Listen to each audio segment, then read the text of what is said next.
Dikisahkan bahwasanya di waktu Rasulullah SAW sedang asyik bertawaf di Ka'bah, beliau mendengar seorang di hadapannya bertawaf sambil berzikir, "Ya Karim, ya Karim."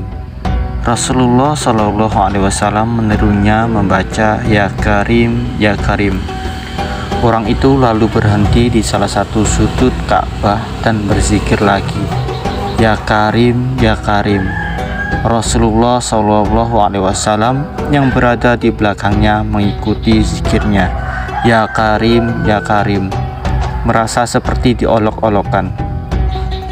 Orang itu menoleh ke belakang dan terlihat olehnya seorang laki-laki yang gagah, laki tampan yang belum pernah dikenalinya. Orang itu lalu berkata, "Wahai orang tampan, apakah engkau memang sengaja memperolok-olokku karena aku ini adalah orang Arab Badui? Kalaulah bukan karena ketampananmu dan kegagahanmu, pasti engkau akan aku laporkan kepada kekasihku Muhammad Rasulullah." Mendengar kata-kata orang Badui itu, Rasulullah SAW tersenyum, lalu bertanya, "Tidakkah engkau mengenali nabimu, wahai orang Arab?" "Belum," jawab orang itu. "Jadi bagaimana kau beriman kepadanya?" "Saya percaya dengan mantap atas kenabiannya, sekaligus saya belum pernah melihatnya dan membenarkan perutusannya. Sekalipun saya belum pernah bertemu dengannya," kata orang Arab Badui itu pula. Rasulullah SAW pun berkata kepadanya, "Wahai orang Arab, ketahuilah, aku inilah nabimu di dunia dan penolongmu nanti di akhirat." Melihat Nabi di hadapannya, dia tercengang seperti tidak percaya kepada dirinya. "Tuan, ini Nabi Muhammad." "Ya," jawab Nabi SAW. Dia segera tunduk untuk mencium kedua kaki Rasulullah SAW. Melihat hal itu, Rasulullah SAW menarik tubuh orang Arab itu seraya berkata kepadanya, "Wahai orang Arab, janganlah berbuat serupa itu. Perbuatan seperti itu biasanya dilakukan oleh hamba sahnya kepada juragannya. Ketahuilah, Allah mengutusku bukan untuk menjadi seorang yang takabur, yang meminta dihormati atau diagungkan, tetapi demi membawa berita." Ketika itulah malaikat Jibril alaihissalam turun membawa berita dari langit. Dia berkata, "Ya Muhammad, Tuhan assalam," mengucapkan salam kepada dan bersabda, "Katakanlah kepada orang Arab itu agar dia tidak terpesona dengan belas kasih Allah. Ketahuilah bahwa Allah akan menghisapnya di hari mahsyar nanti, akan menimbang semua amalannya, baik yang kecil maupun yang besar."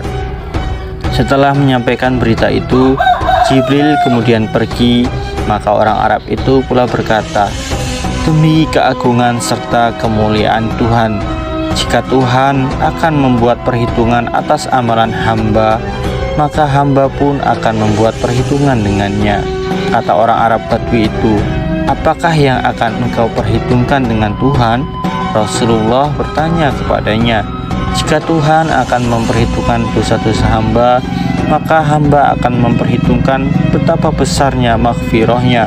Jawab orang itu, "Jika dia memperhitungkan kemaksiatan hamba, maka hamba akan memperhitungkan betapa luasnya pengampunannya. Jika dia memperhitungkan kegigiran hamba, maka hamba akan memperhitungkan pula betapa kedermawanannya." Mendengar ucapan orang Badui itu, maka Rasulullah SAW pun menangis, mengingat betapa benarnya kata-kata orang Arab Badui itu.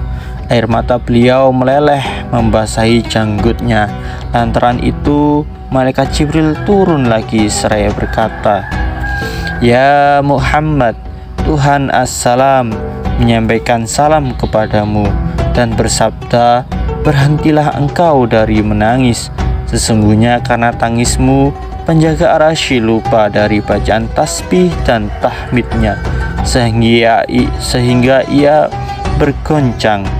Katakanlah pada temanmu itu bahwa Allah tidak akan menghisap dirinya, juga tidak akan berhitungkan kemaksiatannya. Allah sudah mengampuni semua kesalahannya, dan Dia akan menjadi temanmu di surga nanti. Betapa sukanya orang Arab Badui itu mendengar berita tersebut, lalu ia menangis karena tidak berdaya menahan keharuan dirinya. Sumber himpunan kisah-kisah teladan. Terima kasih, semoga bermanfaat. Wassalamualaikum warahmatullahi wabarakatuh.